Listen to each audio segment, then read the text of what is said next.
A graça e a paz de nosso Senhor e Salvador Jesus Cristo. Estamos iniciando mais uma aula do curso de membresia das Igrejas Batista Central em Prazeres.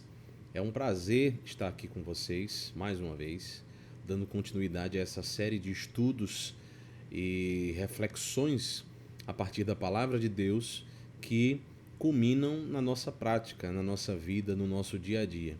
Afinal, esse é o propósito do curso de membresia.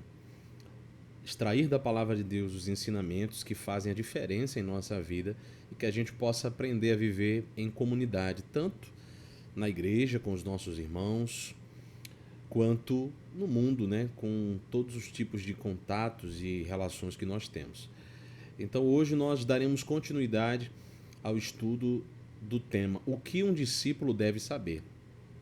Nós já vimos o que é ser um discípulo, vimos quais são as ferramentas do discípulo e agora estamos entrando no que o discípulo deve saber. Antes dessa aula nós também iniciamos com a primeira etapa, falando sobre Deus, os atributos de Deus e a Trindade, Pai, Filho e Espírito Santo. Então hoje nós falaremos sobre o homem e o pecado. Na teologia nós chamamos essas disciplinas de antropologia, a doutrina ou o estudo do homem, do ser humano, e a martiologia, que é a doutrina ou o estudo do pecado.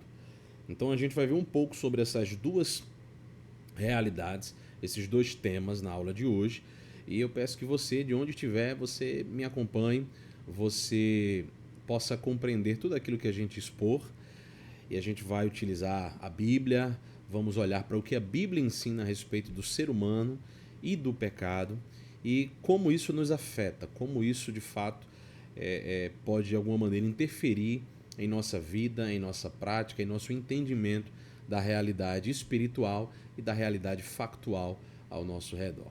Então, de onde você estiver, ore comigo. Pai amado, Deus eterno, nós te bendizemos, te exaltamos e te agradecemos, Senhor, por mais uma oportunidade de refletir sobre a tua palavra, de aprender aquilo que o Senhor revelou para nós. Se o Senhor revelou, há um bom motivo por trás disso. Se o Senhor revelou, é para o nosso crescimento, é para o nosso fortalecimento, é para o nosso esclarecimento, Senhor. Nos conduz no aprendizado da tua palavra, nos conduz para vivermos uma vida de acordo com a tua vontade. Essa é a nossa oração, em nome do Pai, do Filho e do Espírito Santo. Amém.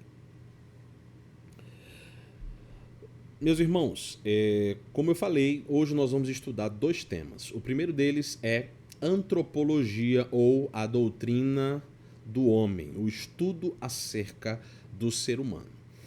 E existem várias formas de você abordar o aspecto da antropologia do ser humano.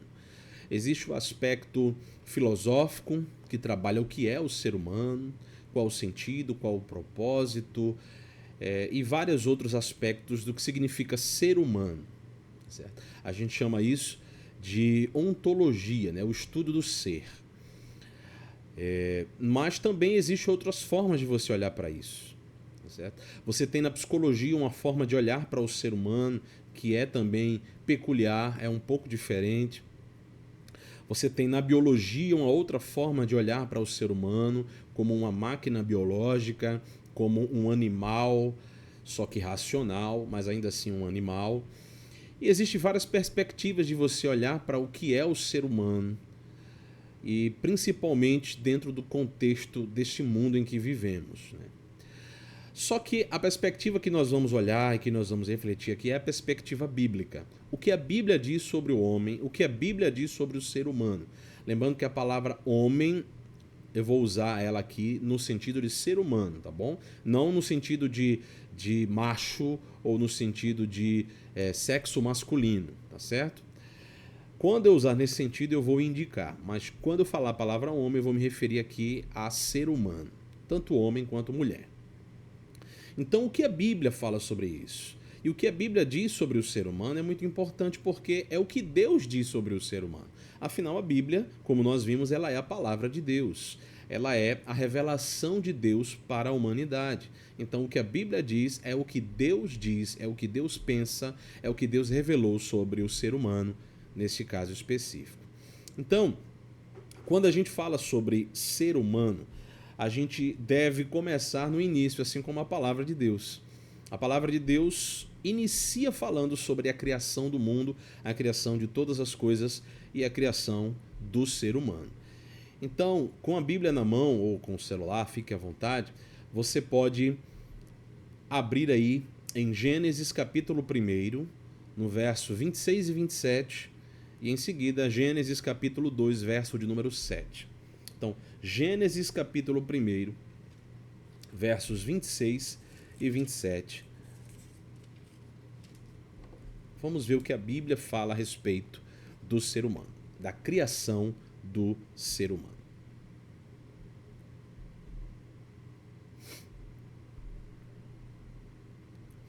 Diz assim: E disse Deus: Façamos o homem à nossa imagem, conforme a nossa semelhança, e domine sobre os peixes do mar, e sobre as aves dos céus, e sobre o gado, e sobre toda a terra, e sobre todo réptil que se move sobre a terra. E criou Deus o homem à sua imagem, a imagem de Deus o criou, macho e fêmea os criou. Agora vamos para Gênesis capítulo 2 e verso de número 7. Os dois primeiros capítulos de Gênesis falam sobre a criação. Cada capítulo inclui características e detalhes diferentes sobre a narrativa da criação, mas é aí que nós encontramos a criação do mundo, dos animais, do ser humano. Então, no capítulo 2, verso 7, diz o seguinte: E formou o Senhor Deus o homem do pó da terra, e soprou em seus narizes o fôlego da vida, e o homem foi feito alma vivente. Olha aí. Então, Deus criou o ser humano do pó da terra, soprou nele o fôlego de vida em suas narinas, e o homem foi feito alma vivente. Certo? Aqui nós também temos a criação da mulher. E aí você pode acompanhar o capítulo 2, verso de número 18, que diz assim: E disse Deus: Não é bom que o homem esteja só. Far-lhe-ei uma ajudadora que lhe seja idônea. Gênesis 2, capítulo 18. Aí, a partir do verso 21, nós temos como foi o processo da criação da mulher. Então o Senhor Deus fez cair um pesado sono sobre Adão, e este adormeceu. E tomou uma das suas costelas e cerrou a carne em seu lugar. E da costela que o Senhor Deus tomou do homem, formou uma mulher e trouxe-a a Adão. E disse Adão: Esta agora é ósseo dos meus ossos e carne da minha carne. Esta será chamada varoa, porque do varão foi tomada. Então aqui nós temos o retrato bíblico da criação do homem e da mulher. E com base nisso nós podemos já extrair algumas informações importantes, certo? A primeira coisa que nós temos que ter em mente, que é importante saber, é que o ser humano, o homem e a mulher, foram criados por Deus. Não são fruto de uma evolução, como muitas vezes a gente aprende no colégio. Não é fruto de seres que surgiram, ninguém sabe como, mas se desenvolveram ao longo de bilhões de anos e depois de um processo que a gente conhece, né, o processo de desenvolvimento do ser humano. Nós temos ali australopitecos, nós temos aquelas séries de evoluções humanas, Homo habilis, Homo erectus, Homo sapiens, aquilo que a biologia e a arqueologia normalmente costumam trazer para nós. Eu não vou entrar aqui em detalhes científicos, mas a questão é que do ensinamento bíblico a gente extrai que o homem não é fruto de uma evolução. O ser humano não é fruto de um organismo unicelular que se tornou pluricelular, que foi se desenvolvendo e que passou, depois de várias etapas, a se tornar um mamífero e que se tornou quadrúpede e que se tornou homem com as habilidades que nós temos hoje, o ser humano com as habilidades que temos hoje ao longo de bilhões de anos. Não é isso que a Bíblia ensina, tá bom? Existe uma discussão tanto científica quanto teológica a respeito disso, mas o ensino básico é que o ser humano foi criado por Deus, da forma como a Bíblia estabelece. Isso também é uma questão de fé, tá bem?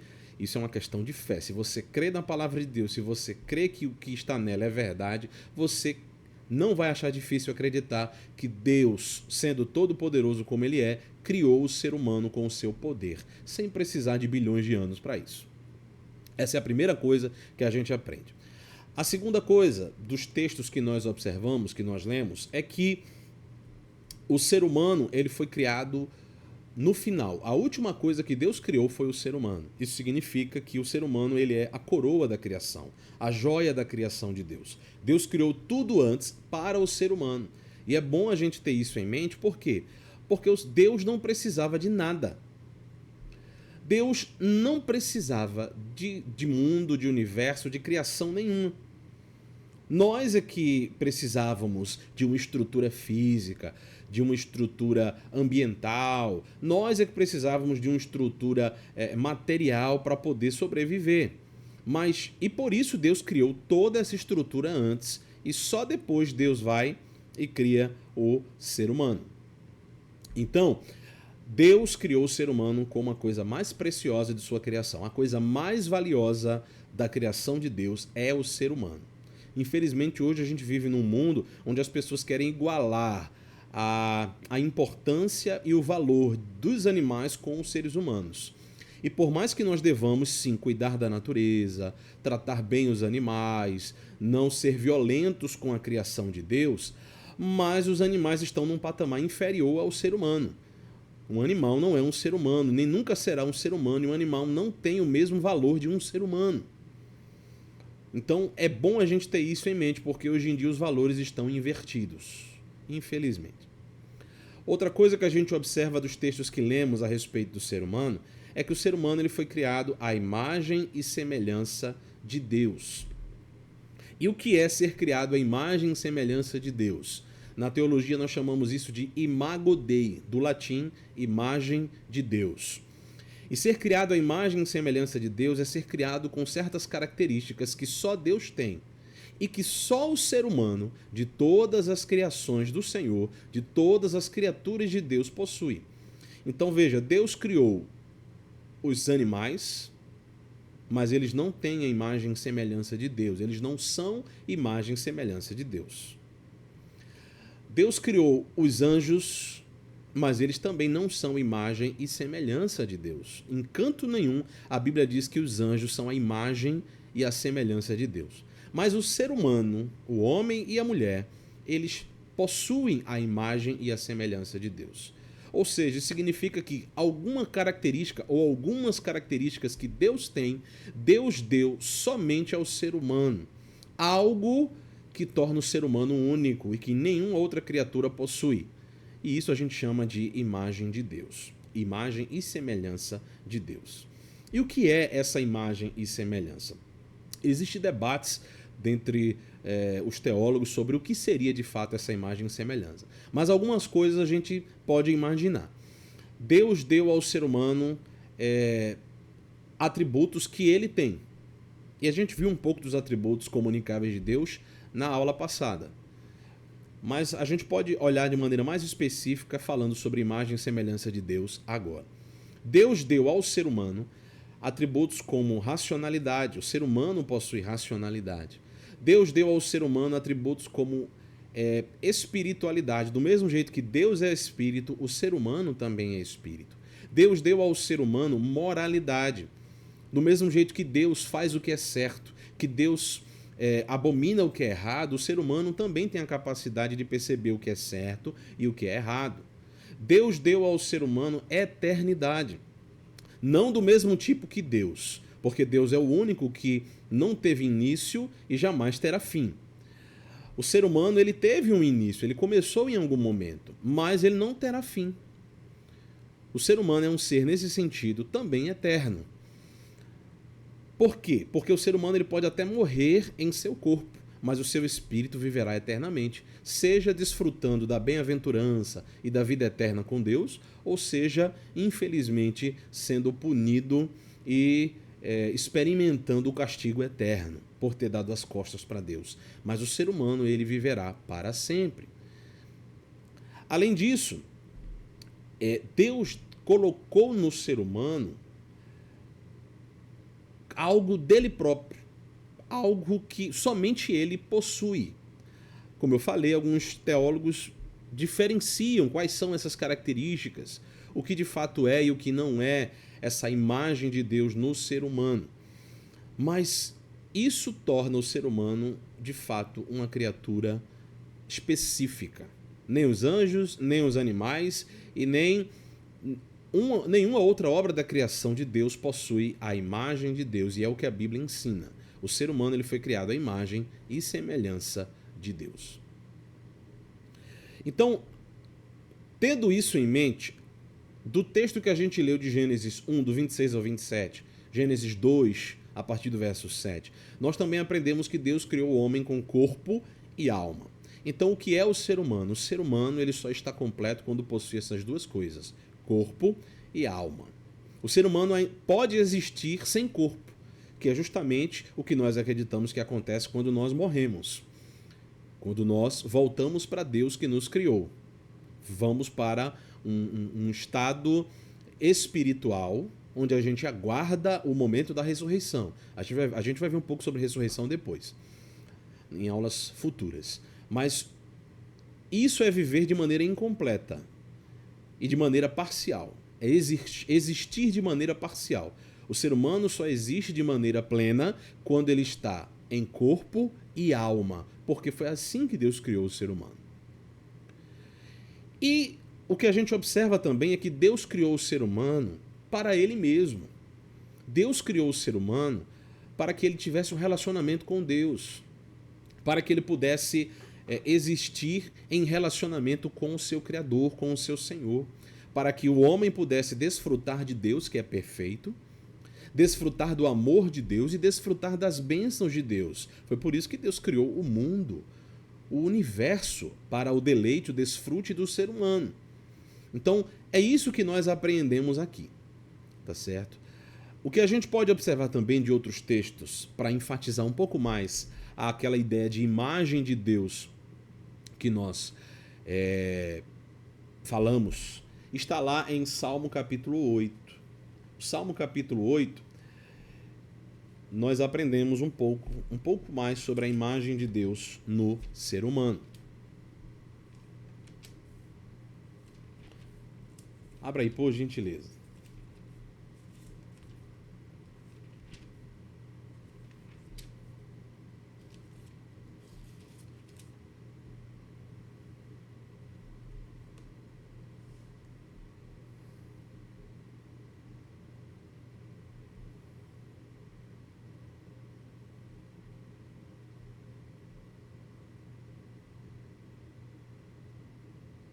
Salmo capítulo 8 diz o seguinte, versos 4 e 5, que é o homem mortal para que dele te lembres, e o filho do homem para que o visites. Contudo, pouco menor que os anjos o fizeste. Então aqui a gente observa aquilo que nós falamos. Deus criou o ser humano e deu a ele uma honra. Deus criou o ser humano e deu a ele um status que está acima de outras criações de Deus. A gente observa também de outro texto que está lá em Tiago, capítulo 3, verso 9, que o homem é a imagem e semelhança de Deus, como nós falamos. E eu quero ler esse texto para que fique claro essa realidade. Tiago, quando ele fala, por exemplo, da língua, né, ele vai trazer uma exortação sobre a língua, que muitas vezes, pelo falar, a pessoa pode se destruir. Ele, no meio dessa exortação sobre dominar a língua, Tiago ele diz o seguinte, ele fala no verso 9, capítulo 3, verso 9. Com ela, a língua, né, bendizemos a Deus e Pai, e com ela amaldiçoamos os homens feitos à semelhança de Deus. Então veja, Tiago confirma a ideia de que os homens foram feitos à imagem e semelhança de Deus. Tendo isso em mente, é bom a gente observar que O ser humano foi criado perfeito, o ser humano foi criado sem falha, sem defeito, com tudo aquilo que Deus quis colocar nele. E uma das coisas que Deus deu ao ser humano foi aquilo que a gente chama de livre-arbítrio.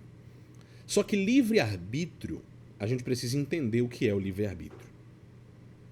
A própria palavra livre-arbítrio, ou seja, vontade livre, arbítrio vem de vontade, tá bom? De escolha. E livre vem justamente de não haver limitações. Então é uma escolha livre. Uma escolha que não é forçada, uma escolha que não é imposta, uma escolha que não é limitada em absoluto, mas que há liberdade, uma escolha livre. É daí que vem a palavra livre-arbítrio. E Deus criou o ser humano, Adão e Eva, os nossos pais, com esse livre-arbítrio. E o que o livre-arbítrio fazia, ou permitia que o ser humano fizesse? Fazer escolhas livremente. O ser humano foi criado perfeito, sem defeito, sem falha e sem pecado, que é o que a gente vai ver em alguns instantes. O ser humano foi criado dessa forma. E como ele tinha um livre-arbítrio, ele poderia permanecer nessa posição em que Deus o criou, uma posição de obediência, uma posição de pureza, uma posição de liberdade em Deus, uma posição de desfrutar de tudo que Deus criou, do jardim do Éden, onde o homem não precisava trabalhar com o suor do seu rosto para se alimentar, onde o homem não era inimigo em certo sentido da natureza, havia harmonia entre a natureza, entre os animais e o ser humano, ou seja, a vida era outra. Quando o homem então resolve usar a sua liberdade e escolhe pecar, porque Deus deu uma ordem ao ser humano, Deus criou o jardim e colocou no meio do jardim uma árvore.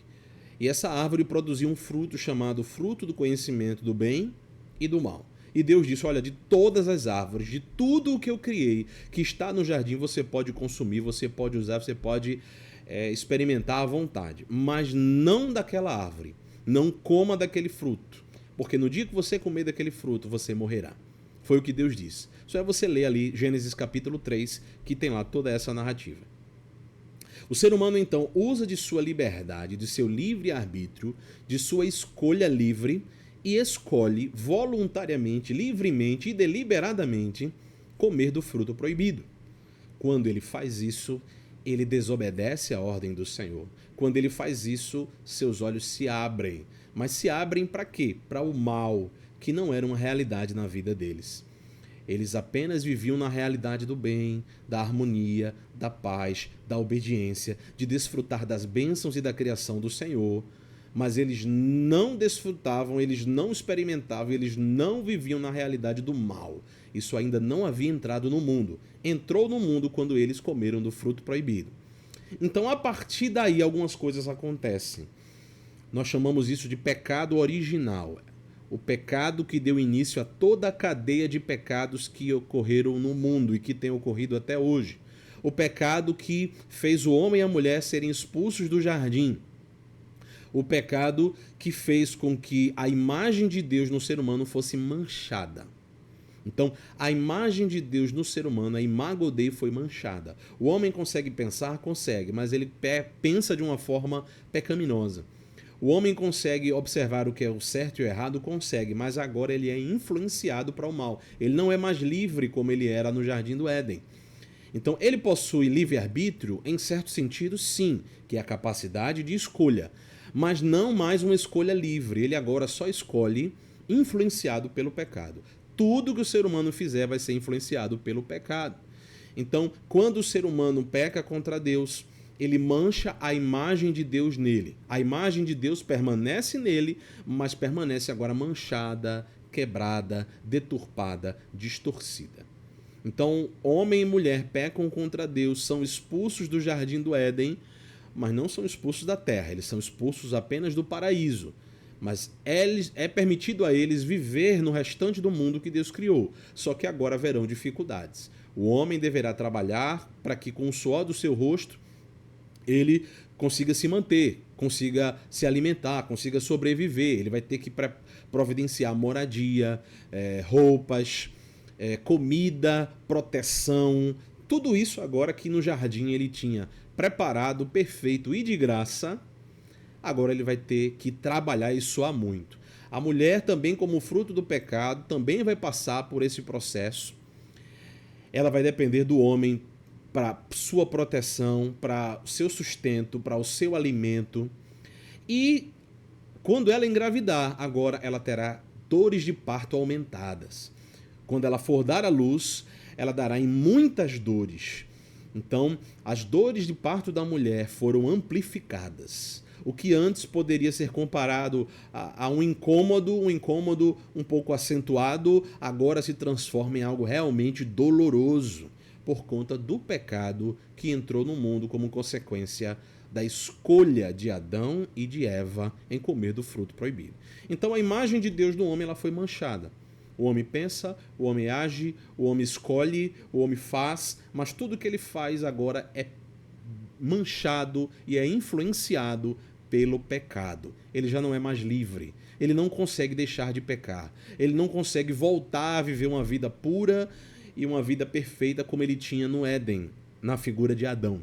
E Adão e Eva são os nossos representantes, são os nossos pais. Mas Adão, por ter sido o primeiro ser humano que foi criado por Deus, é o nosso representante.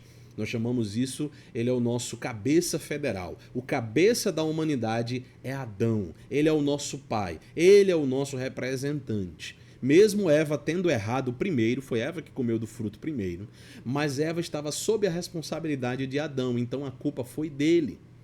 A culpa foi dela também, mas a responsabilidade foi maior sobre ele, porque ele era o representante de toda a humanidade. Então aí a gente já sai um pouco de antropologia especificamente e entra naquilo que nós chamamos de amartiologia, ou a doutrina do pecado. Então, aqui eu já contei para vocês como foi que o pecado entrou no mundo.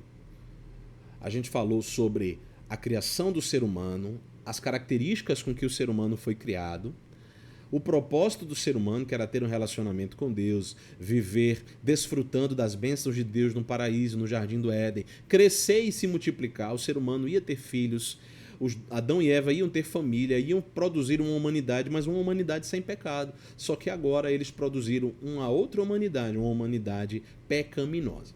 Então, os textos que falam sobre a queda do homem estão lá em Gênesis 3, que eu resumi aqui para vocês, mas tem também um texto muito específico e muito famoso que está lá em Romanos capítulo 5, versículo 12, que é o texto básico para falar sobre como o pecado afetou toda a humanidade. Romanos capítulo 5, verso 12 diz assim: pelo que, como por um homem entrou o pecado no mundo e pelo pecado a morte, assim também a morte passou a todos os homens. Por isso que todos pecaram. Então veja, aqui o texto de Romanos 5,12 diz que por conta de um só homem, o pecado entrou no mundo. Quem é esse homem? É Adão, porque Adão era o nosso representante, tá bom? Mesmo Eva tendo pecado primeiro, mas Adão era o responsável por ela. Então, a responsabilidade recaiu sobretudo em Adão. Então, por causa da escolha de Adão, do seu livre-arbítrio sendo usado da forma errada, Adão trouxe o pecado para o mundo. E o pecado trouxe uma consequência. Qual foi essa consequência? A morte. O pecado gerou a morte. É por isso que todo ser humano morre. E a outra consequência que o pecado trouxe foi a realidade de que agora todos os seres humanos nascem pecadores.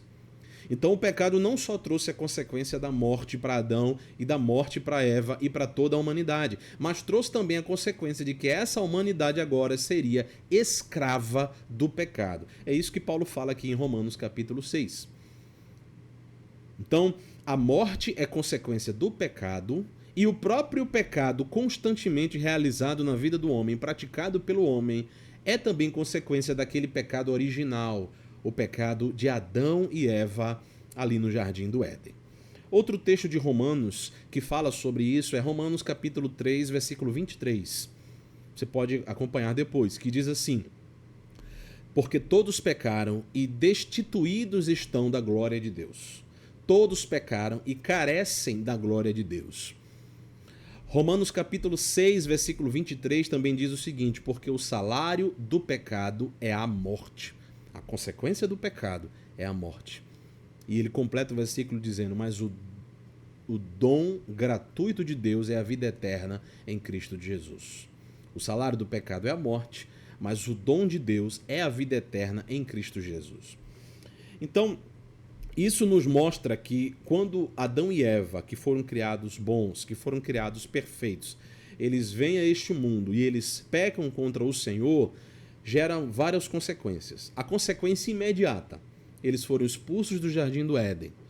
Eles tiveram agora que iniciar uma nova fase de vida com dores, com cansaço, com esforço, com muitas dificuldades. Homem e mulher tiveram consequências específicas, mas os dois também compartilharam outras consequências. Além disso, a morte entrou no mundo. A morte entrou no mundo por causa do pecado. Até aquele momento, Adão e Eva não morreriam. Se eles vivessem em obediência no Jardim do Éden, eles passariam a eternidade sem morrer. Mas como eles pecaram, iniciou-se o processo de morte na vida deles. Por isso que Deus diz: no dia que você comer da árvore, do fruto da árvore do conhecimento do bem e do mal, você morrerá. O que Deus estava dizendo ali, literalmente em hebraico, é: vai começar o processo de morte na sua vida. E a partir daquele momento o homem começou então a envelhecer, a enfraquecer-se, a se deteriorar, até que chegaria um momento que não haveria mais estrutura física que pudesse mantê-lo neste mundo. Seus órgãos deixariam de funcionar, seu corpo não mais serviria e ele morreria. Então, iniciou o processo no momento do pecado. Adão e Eva não morreram na hora que comeram do fruto, mas começou o processo de morte ali. E a partir dali, todos os seres humanos nascem, crescem, desenvolvem-se, reproduzem-se e morrem. Envelhecem e morrem. Esse é o processo. As pessoas dizem que é o ciclo natural da vida, mas não é o ciclo natural. É um ciclo ruim, é um ciclo defeituoso, porque o ciclo natural era ter sido criado por Deus e nascer sem pecado. Mas como Adão e Eva pecaram, o pecado entrou no mundo. E o pecado trouxe morte, o pecado trouxe agora escravidão, porque nenhum ser humano nasce livre do pecado. Lá no Salmo capítulo 51, versículo 5, Davi diz uma coisa interessante. Ele diz: em pecado nasci, em pecado me concebeu a minha mãe.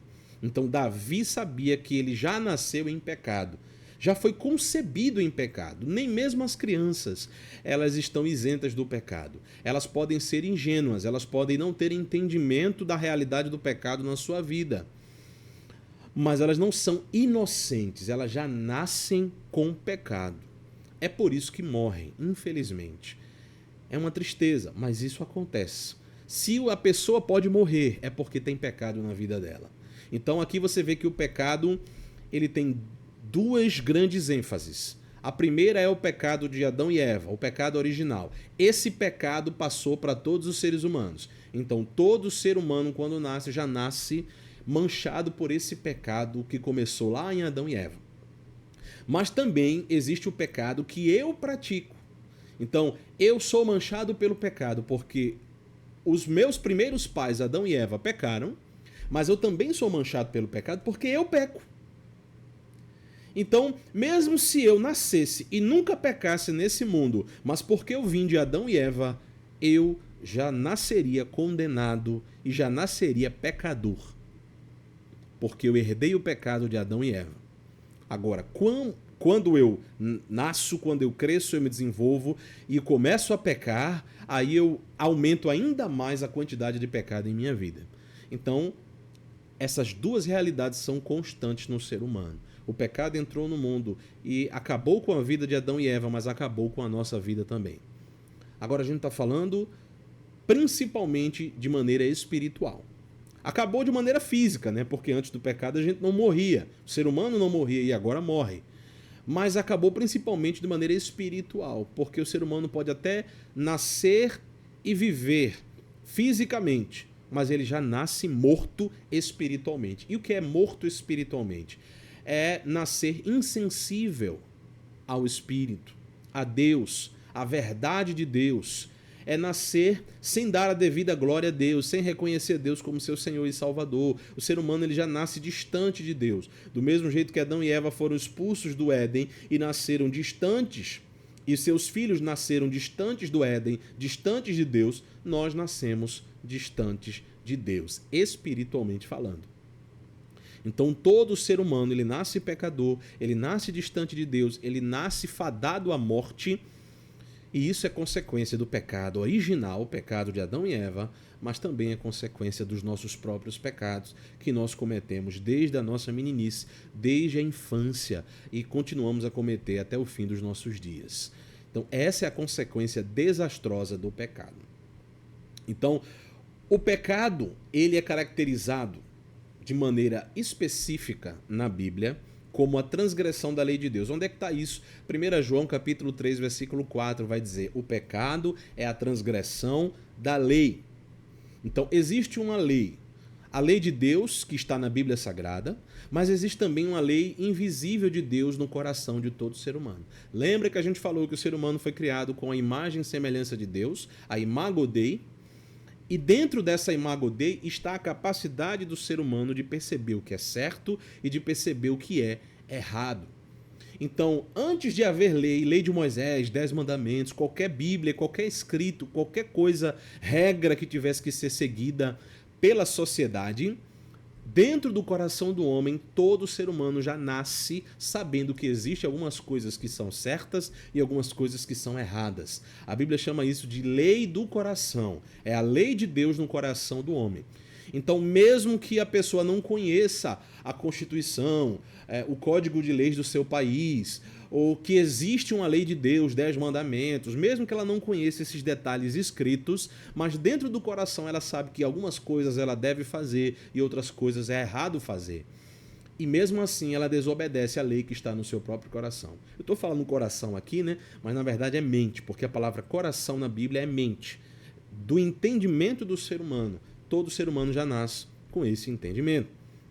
Então, quando o ser humano transgride a lei de Deus, a lei do coração, do entendimento, e a lei da Escritura, os mandamentos de Deus na Bíblia, ele está pecando, ela está pecando. Tá bom? Então, além disso, o pecado ele deixou o homem em rebelião contra Deus. O que é rebelião contra Deus? Rebelião contra Deus é você agir contra Deus. O pecado não só afastou o homem de Deus, porque o pecado poderia ter afastado o homem de Deus, mas o ser humano poderia ainda querer voltar. Ah, como eu tenho saudade, eu quero estar com Deus, eu quero buscar a Deus, mas isso não acontece. O ser humano até quer algo divino, mas ele não quer dar a glória devida a Deus. Por quê? Porque o ser humano está em rebelião contra Deus. É por isso que a maioria das pessoas do mundo não creem no Deus verdadeiro, não vivem uma vida santa e não reconhecem Jesus como seu Senhor e Salvador. E nós vivíamos nesse estado também, não se engane. Você, por melhor ou pior que você tenha sido ou que seja, todo ser humano já nasce em inimizade, já nasce inimigo de Deus. Nós não queremos Deus, nós não reconhecemos Deus como nosso Senhor e Salvador, nós não glorificamos a Deus, nós pensamos em nós, nós queremos tudo para nós. É o nosso eu, o nosso orgulho, a nossa soberba que está na frente de tudo. Então você quer o melhor para a sua vida, você quer pensar mais em você do que nos outros, você se coloca em primeiro lugar. Agora, e eu estou falando aqui de uma maneira espiritual, tá bem? Eu não estou falando de maneira simplesmente moral, tá certo? Porque mesmo que você não creia em Deus, mas você pode fazer coisas certas, você pode fazer o bem a outras pessoas, se importar com os outros, mesmo sem acreditar em Deus. Mas espiritualmente falando, você não se importa com Deus. O ser humano não se importa com Deus, não liga para Deus antes de se converter a Ele. Aqui está a diferença. Antes de se converter a Deus, o ser humano coloca a si mesmo em primeiro lugar. E isso é o quê? É a corrupção do pecado nele. O ser humano é inimigo de Deus. Agora, quando o ser humano se volta para Deus, é convertido, reconhece a Deus como seu Senhor e Salvador, aí o ser humano coloca Deus como primeiro lugar em sua vida. Aí o ser humano vai se importar em obedecer a Deus. Aí o ser humano vai querer fazer a vontade de Deus e não a sua própria vontade. Então, em termos espirituais, é isso que acontece. O ser humano, ele já nasce morto e inimigo de Deus. E a gente vai ler aqui algumas passagens que deixam isso claro, tá bom? Algumas passagens que deixam clara essa realidade pecaminosa do ser humano. Por exemplo, Romanos 6:23 a gente já leu, né? Porque o salário do pecado é a morte, mas o dom gratuito é a vida eterna em Cristo Jesus. Mas a gente tem Efésios, a carta de Paulo aos Efésios. Se você puder abrir, abra aí onde você estiver, que ela é muito importante. É uma das principais cartas que falam sobre essa realidade espiritual do ser humano. Capítulo 2, a partir do verso 1, diz assim: E vos deu vida quando vocês estavam mortos em seus delitos e pecados, em que, em outro tempo, vocês andaram segundo o curso deste mundo, segundo o príncipe das potestades do ar, do espírito que agora atua nos filhos da desobediência. E também todos nós andávamos nos nossos desejos, na nossa carne, fazendo a vontade da carne e dos pensamentos, e éramos, preste atenção, por natureza, filhos da ira, como também os outros são. Então veja, quando a gente vem ao mundo, a gente é filho da ira, a gente é escravo do pecado, a gente é filho da desobediência. Agora, olha o que ele diz aqui. Mas Deus, verso de número 4, sendo rico em misericórdia e pelo muito amor com que nos amou, e estando nós mortos em nossos delitos e pecados, nos deu vida juntamente com Cristo. Pela graça, vocês são salvos. Então veja, Efésios capítulo 2, ele fala sobre essa realidade de pecado em que a gente veio ao mundo. Lembrem, eu estou falando de um aspecto espiritual principalmente, tá bom? Porque alguém pode dizer, eu entendo, pastor, o que o senhor está dizendo, mas eu não sou tão ruim assim. Eu não mato, eu não roubo, eu não fumo, eu não traio, eu não engano, eu não minto. Porque às vezes a gente tem essa ilusão de que porque a gente não faz as piores coisas, a gente não é tão ruim assim. Só que Deus, ele é perfeito. Se você faz uma coisinha sequer fora da vontade dele, você já é imperfeito. Você já é mau aos olhos de Deus. Lá em Abacuque capítulo 1, versículo 13, é dito: Deus é tão puro de olhos que ele não pode sequer olhar para o mal. E o que é o mal para Deus? O mal é o pecado, é a transgressão, é a malignidade. E isso acontece da forma mais simples que você puder imaginar. Uma mentirinha que você acha que é pequena, um desvio, uma falha, para você pode não ser grande coisa, mas para Deus, que é perfeito, é muita coisa. É muita coisa e Deus abomina. Do pecado mais simples ao mais complexo, do menor ao maior, se é que isso existe. Então, você usa sua régua e na sua régua você acha que não é tão mal assim. Mas quando você usa a régua de Deus, que é muito mais alta e que exige perfeição, aí fica claro o quão ruim, o quão pecaminosos nós somos. O pecado entrou no mundo e afetou toda a humanidade. A gente chama isso de depravação total. Tudo no ser humano foi afetado pelo pecado. E o ser humano por si só não pode escolher a Deus. Lembra do livre-arbítrio que a gente falou lá em Adão e Eva? Adão e Eva tinham um livre-arbítrio. Eles podiam escolher entre o bem e o mal perfeitamente. Mas quando eles caíram em pecado, eu e você não temos mais aquele livre-arbítrio. A gente tem livre-arbítrio no sentido de que nós fazemos escolhas sem ser forçados. A gente escolhe livremente. Então, se a gente quer servir a Deus ou não, a gente tem essa opção e a gente escolhe ou por um ou por outro, sem que ninguém nos obrigue. Sem que ninguém coloque uma arma na nossa cabeça.